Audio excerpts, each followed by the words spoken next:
Estamos hablando con la diputada nacional Romina de Pla, ella es diputada nacional de Buenos Aires y vamos a tener todo el análisis que se viene para estas sesiones extraordinarias pedidas por el gobierno nacional. Buenos días, Romina, gracias por atendernos. ¿Qué tal? Muy buenos días, ¿cómo les va? Bien, bien. Bueno, más o menos, porque estamos ansiosos porque queremos saber de qué se va a tratar esto, de lo que está planteando el gobierno nacional. Se vienen más horas de trabajo, se viene pérdida de derecho de los laburantes. ¿Qué opinión tenés respecto a esto de lo que empieza a plantear el gobierno nacional, Romina? Bueno, está claro que este anuncio que hizo Adorni de que iban a pedir sesiones extraordinarias para el mes de diciembre, digo, todavía esto es un anuncio de Adorni, no hemos visto la publicación oficial, no la hemos recibido, pero bueno, el temario claramente es esta agenda antiobrera, contraria a los derechos de la población en todos los aspectos, ¿no? Porque acá tenemos un combo anunciado. Tenemos la reforma, el presupuesto, por empezar, que es un presupuesto tremendo de recortes de ajuste de motosierra sobre los aspectos que importan, ¿no? Que son las jubilaciones, el financiamiento de la educación técnica, de la salud, de las universidades. Bueno, en esos aspectos es una catástrofe, ¿no? El presupuesto, y por supuesto es un presupuesto que sostiene un nivel de mega endeudamiento, de sometimiento completo, mientras, por ejemplo, hay chirolas para pagarle los juicios ganados a jubiladas y jubilados, ¿no? Entonces nosotros, está claro que este presupuesto lo vamos a rechazar, y hay que ver, bueno, qué suerte corren las negociaciones con los distintos bloques, porque sigamos recordando que Milei, por más que haya armado una amalgama de gente para meter en el bloque y presentar como primera minoría, la enorme mayoría de los que están ahí dependen de lo que les han prometido a distintos gobernadores, ¿no? Entonces hay que ver si luego cumplen con esas promesas que les permitan tener estos apoyos. Esto es un primer tema muy importante que hay que tomar en cuenta. El siguiente tema que quieren colocar es la reforma laboral, mal llamada laboral, ¿no? Casualmente, lo digo con ironía, ayer también se conoció un borrador, empezó a circular el bendito borrador, filtrado por Schutzenegger y sus amigos, de qué se trataría la ley de reforma laboral. Y como nosotros venimos denunciando, es una ley completamente esclavista, no tiene ningún objetivo de que haya más y mejor trabajo, sino es una ley para que haya peor calidad del trabajo, facilitar los despidos, abaratarlos, quitarle derechos a los trabajadores que hoy los tienen, ampliar la jornada laboral. Ahí yo escuché que ustedes mencionaban, bueno, anuncios en México de reducción de la jornada de trabajo. Sin embargo, acá en Argentina lo que quieren es llevarla a 12 horas como mínimo, como jornada legal, y esto es un escándalo, y yo quiero detener un minuto, porque algún trabajador ya está escuchando, alguna trabajadora dice, bueno, pero yo ya trabajo 12 horas, ¿por qué tengo que hacer obligadamente horas extras? Porque estoy sin registrar, porque trabajo en aplicaciones, acá en Buenos Aires, por ejemplo, un docente que tiene el triple cargo trabaja 12 horas y más, un trabajador de la salud con el pluriempleo. Entonces, a mí no me cambia nada, sí cambia, porque al plantearse 12 horas de trabajo como regla, le permite a las patronales de las grandes fábricas, de los grandes lugares de trabajo, por ejemplo, eliminar un turno entero. Claro, exactamente. Tienen 3 turnos o 4 turnos, porque si trabajan continuo necesitan un turno de franqueros, con estas 12 horas de trabajo, sin límite semanal, permitiendo pagar en la misma cifra en feriados y demás, con banco de horas, etcétera, pueden eliminar un turno entero y quizás 2. Entonces, esa masa de trabajadores que van a ir quedando fuera, que hoy son los que tienen empleos formales bajo convenio, esa masa va a ir a presionar sobre todos estos empleos precarios que ya están recibiendo más y más trabajadores, ¿no? Las aplicaciones, etcétera, etcétera. Entonces, esto hay que recordar, los que vivimos los 90, no todos lo han vivido, pero hay que recordarlo. Los que decían no importa, las privatizaciones, no importa porque me dan una indemnización si privatizan tal empresa, y entonces me pongo un parripollo, me pongo un kiosco, me pongo un remis, y eso tuvo patas cortas porque después teníamos 4 kioscos por cuadra, 3 remiseras, 3 parripollos, y entonces no había quien comprara ni el pollo, ni tomar un remis, Claro. ni nada. Entonces, eso hay que explicarlo. Esto no es una reforma para avanzar, es una reforma esclavista. Por eso desde el Partido Obrero estamos muy empeñados en denunciar su carácter. Hemos sacado un folleto que los invito a que lo busquen en nuestras redes, en prensaobrera.com, o que se acerquen a los compañeros del Partido Obrero de Salta, por Sí. ejemplo, y lo pidan, que está ahí en difusión, para clarificar esto, porque obviamente, bueno, hay mucha gente que hoy dice, bueno, pero hasta acá nadie me garantizó empleo registrado, ¿no? Bueno, pero tenemos que pelear todos para la registración laboral, para defender los derechos de todos, sino que sea al revés. Y los lo otro que gremios... está en la agenda de estas extraordinarias es, por ejemplo, la ley de glaciares. Ajá, Esto es importante, muy importante.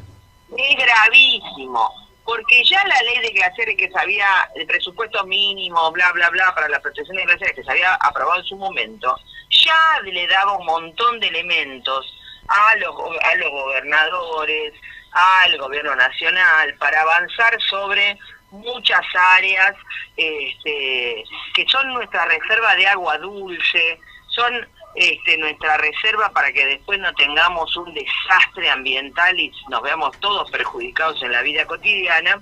Y sin embargo ahora la idea es permitirle a los gobernadores determinar la utilización de las zonas periglaciar para habilitar la mega minería y por lo tanto tener un negocio para unos pocos, porque ya sabemos que la minería no deja prácticamente nada, le han reducido a 0 las retenciones, o sea que un emprendimiento minero no deja nada en el país, y emplea muy poquitas personas, pero el sector beneficiario, o sea, las empresas mineras hacen un negocio impresionante y después que nos dejan el pasivo ambiental. Entonces, esto es muy serio, tenemos que estar muy alerta contra esto. Y bueno, esto es el anuncio. Ahora viene la siguiente parte. ¿Qué hacemos los trabajadores, no? ¿Qué hacemos los que tenemos que enfrentar esta política? Así que en el Congreso todavía las comisiones no se han constituido, todavía no hay claridad de cuándo realmente quieren empezar a funcionar. Yo creo que va a ser difícil que metan todas esas leyes en 20 días. Y me parece, por otro lado, que lo que tenemos que hacer es no esperar a que pase en el Congreso, sino organizarnos y salir a luchar fuertemente, y por eso desde los sectores combativos, del sindicalismo combativo, del movimiento piquetero, estamos impulsando, organizando fuertemente una movilización para el 19 o 20 de diciembre, se está terminando de definir la fecha, y creo que va a ser una primera gran expresión de repudio a todo esto, pero bueno, lo que tendría que pasar acá es que tendría que haber asambleas en todos los lugares de trabajo, y la CGT ya tendría que estar convocando un Eso plan de te voy a lucha, preguntar, eso... cosa que no está haciendo por ahora. Romina, eso te iba a preguntar, ¿dónde está la CGT? ¿Dónde están los sindicalistas, los gremialistas, que están cerrando paritarias al 1.5, al 2%? Tenemos ahora un aumento y una desregulación de todo lo que es la luz y el gas a partir de enero del 2026, que ya lo anunció el gobierno nacional, y los laburantes cada vez con bolsillos mucho más flacos, no llegan a parar la olla y les dura la guita 10 días, 12 días como mucho. Tenemos jubilados que no están llegando a comprar los medicamentos, y los gremialistas, los sindicalistas, ¿en qué andan?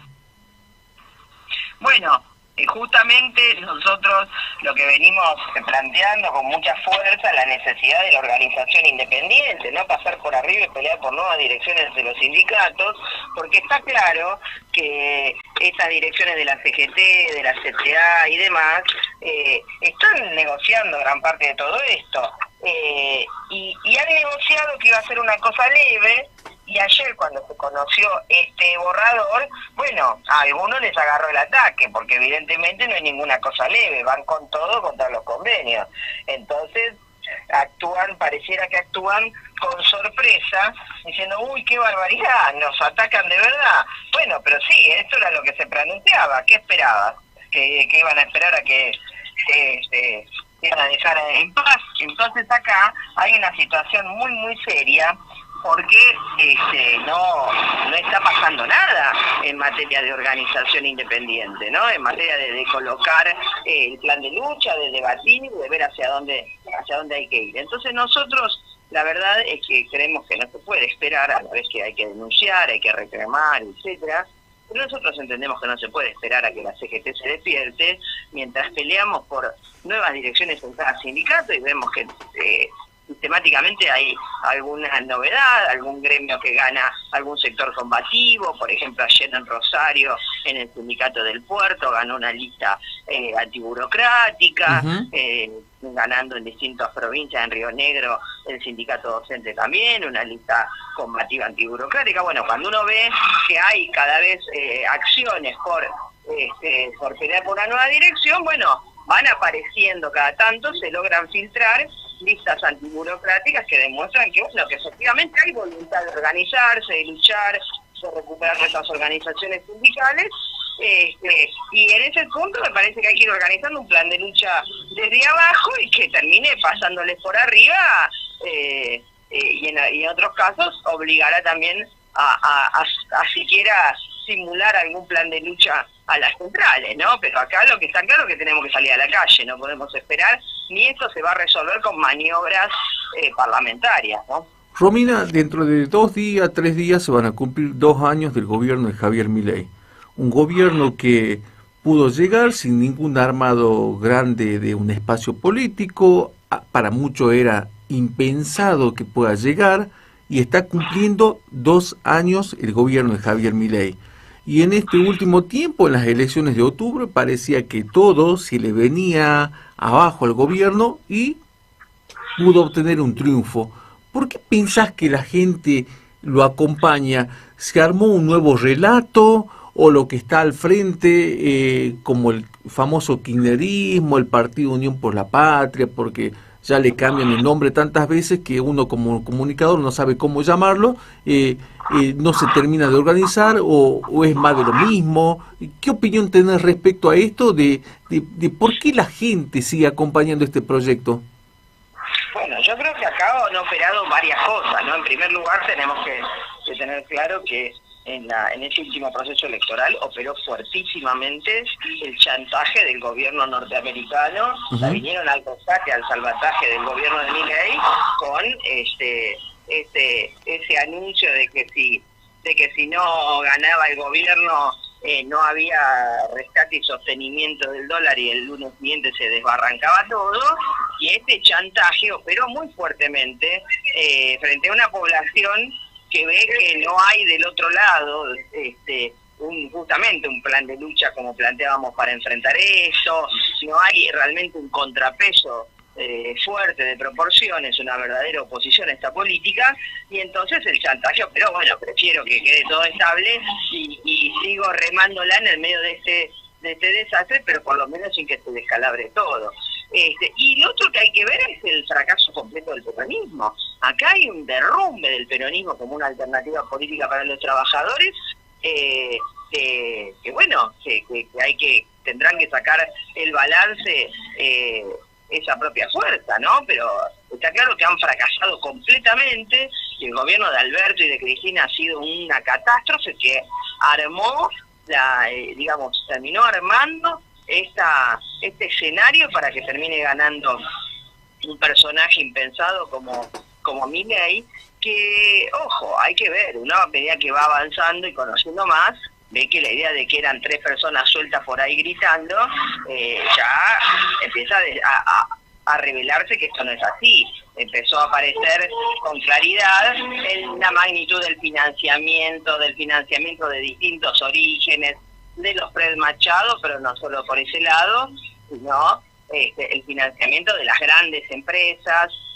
Va apareciendo con claridad que esto no fue simplemente que llegaron 2 personas con un discurso disruptivo. Acá hay todo un armado que va imitando lo que pasa en Estados Unidos, lo que pasó en su momento en Brasil, hay todo un sostenimiento para esto, y me parece que en ese punto ese discurso supuestamente antisistema, revelador, para todo un sector parece factible o parece posible, sobre todo porque no le genera hacer ninguna acción práctica a la gente, ¿no? Parece más fácil que el planteo de la izquierda, que somos los verdaderos antisistemas, pero que bueno, hacemos un planteo de que hay que involucrarse, hay que sumarse, hay que organizarse, hay que intervenir. No prometemos que vamos a resolver las cosas mágicamente, porque esto no es real. Como no es real que Milei vaya a resolver ningún problema, al contrario, los está agravando todos.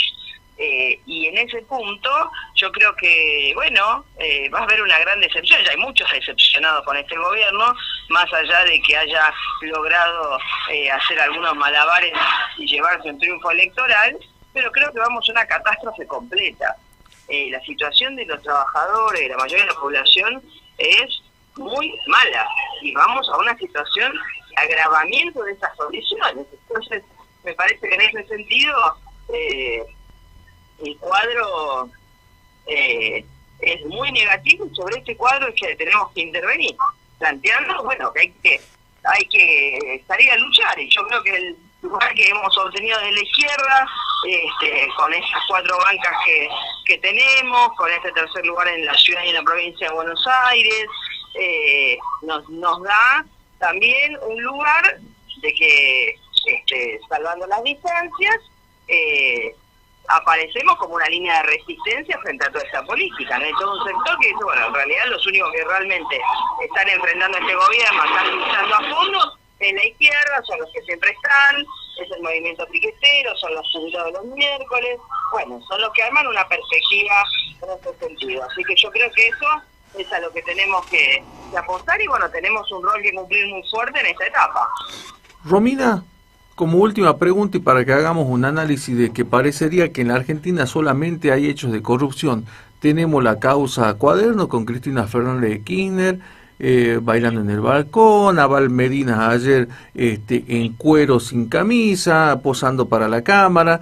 Tenemos el caso de Andis y de que ahora están con que es la voz de Españolo, que no es la voz de Españolo, y se chorearon la guita de los discapacitados, y ahora sale y se empieza a querer destapar o se quiere poner en la agenda de los medios de comunicación, tal vez para cubrir todo lo que acabamos de conversar, el tema de AFA, Chiquitapia, que viajó en un yate, que tiene una casa en Pilar, que es de Tobillino el segundo, o sea, todo parece que gira a través de la corrupción y tapamos los temas importantes como lo que acabamos de conversar.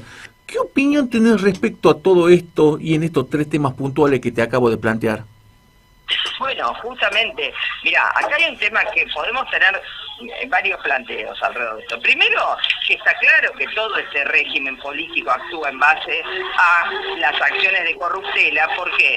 Porque efectivamente son todos lobistas en sus intereses personales y de las empresas o sectores económicos a los que representan. Entonces se la pasan haciendo esto. Claro. El único que se van destapando una u otra cosa de acuerdo a cómo va cambiando la ola política, ¿no? Y también hay una visión bastante digamos bastante reduccionista, ¿no? Con todos los escándalos de corrupción del kirchnerismo y poquito los escándalos de corrupción de Macri, que hemos visto cómo lo han tapado y lo han beneficiado, ni que hablar de los intentos de desarmar los escándalos de corrupción de este gobierno, que son realmente de proporciones mayúsculas, porque a lo de la Andi, sumémosle el caso Libra, que es un caso que están tratando de tapar porque están hasta las manos un montón. De hecho están tratando de hacer negociaciones privadas con los afectados para tratar de voltear la causa. Pero eso tiene que ver, por un lado, con un armado de este régimen económico, social, político de la clase capitalista. La clase capitalista no es una clase que hace sus negocios de manera honesta. Hace sus negocios sobre la base de cómo rapiñan y saquean a los estados nacionales y cómo someten a los trabajadores. Ese es el signo común. Entonces van destapando uno u otro caso de acuerdo a lo que les interesa. Ahora lo del Chiquitapia es gracioso, porque el Chiquitapia, mientras estaba con el sector de Macri y tenía representaciones por ahí, no pasaba nada, andaban en yate lo más tranquilo. Claro. Ahora que se recaló en el otro sector, ahora sí es un problemón, ¿se entiende? Entonces nosotros somos partidarios de que, por supuesto, que hay que investigar y tienen que, en todas las causas, todos tienen que tener las responsabilidades que corresponden, pero entendemos que hay también una justicia absolutamente maniquea y que lo único que puede hacer que realmente tengamos un funcionamiento que no esté basado en todas estas cosas es que los cargos sean revocables, que realmente haya mecanismos de supervisión de los afectados y los beneficiarios en distintos aspectos. Entonces son otros mecanismos con los cuales uno puede realmente hacer que los dineros públicos no terminen siendo saqueados por todos estos lobistas, ¿no? Claro. Romina, muchísimas gracias por haber compartido estas palabras y este análisis para toda la provincia de Salta, porque es importante, más sabiendo que ahora se van a tratar temas sensibles, importantes, que está pidiendo el gobierno, sobre todo lo que hemos hablado de la reforma laboral y este presupuesto mentiroso que para algunos parece equilibrado, pero no es tan así. Le contamos a la gente algo chiquito al pasar, la Argentina se vuelve a endeudar, el ministro de Economía sale a plantear que porque el riesgo país está un poco más bajo, vuelve a poner deuda hasta el 2029, o sea que seguimos de nuevo con la timba y la guita de los argentinos que no sabemos dónde se va. Así que, Romina, te agradezco muchísimo, y ahora que vas a estar sentada nuevamente en la Cámara de Diputados de la Nación, te vamos a estar molestando y consultando para que nos cuente qué es lo que está pasando ahí durante el 2026. Muchísimas gracias, a disposición, y bueno, a prepararse también para salir a la calle el 19 o 20 de diciembre. Un gran abrazo para todos Salta. Buen fin de año, Romina. Igualmente.